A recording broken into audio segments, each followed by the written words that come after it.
కృష్ణాష్టమి సందర్భంగా హుస్నాబాద్ పట్టణంలోని గీతా మందిర్లోని గల శ్రీకృష్ణ ఆలయంలో ఉదయం నుంచి అభిషేకాలు ప్రత్యేక పూజలు నిర్వహించారు. భక్తులు అధిక సంఖ్యలో పాల్గొని స్వామివారికి అభిషేకాలు చేస్తూ ప్రత్యేక పూజలు నిర్వహించారు. స్వామివారి దీవెనలు తీసుకుని ప్రసాదాన్ని స్వీకరించారు. సాయంత్రం పురవీధుల గుండా స్వామివారిని ఊరేగింపు చేశారు.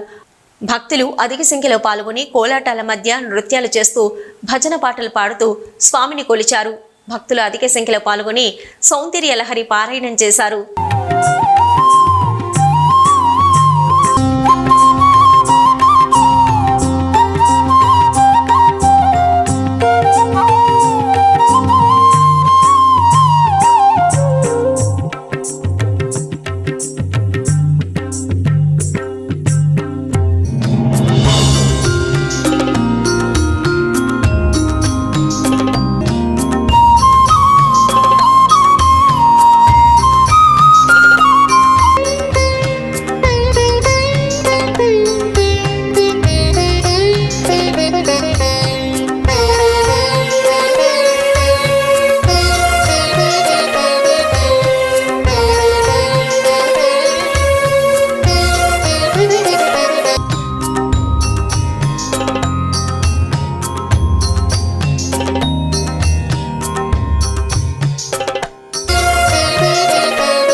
మాసంలో బహుళ అష్టమి నాడు రోహిణి నక్షత్రంలో స్వామి రాత్రి 12 గంటలకు ఆవిర్భావం జరిగింది. ఆ రోజు మనం సనాతనంగా శ్రీకృష్ణ జన్మాష్టమి వేడుకలు జరుపుకోవడం జరుగుతుంది. అదేవిధంగా మన హుస్నాబాద్ పాదసార గీత భక్త సమాజం ఏర్పాటు చేసుకొని మనం హుస్నాబాద్లో వైష్ణవ దేవాలయాల్లో శ్రీకృష్ణ దేవాలయం నిర్మించుకోవాలని అప్పుడు పెద్దలందరూ నిర్ణయించి తప్పకుండా మనం కృష్ణ మందిరం నిర్మించుకోవడం జరిగింది.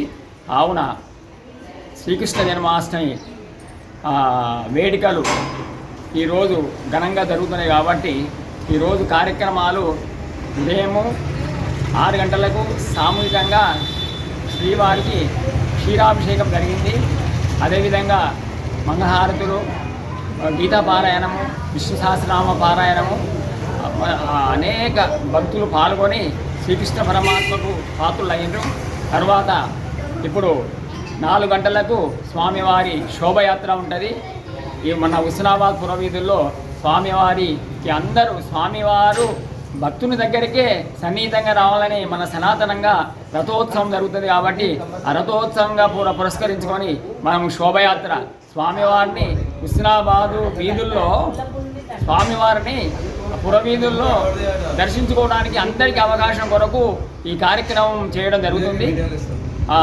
శోభయాత్ర తర్వాత రాత్రి 9 గంటలకు స్థానిక హుస్నాబాదులో భక్త అందరితోని భజన కార్యక్రమం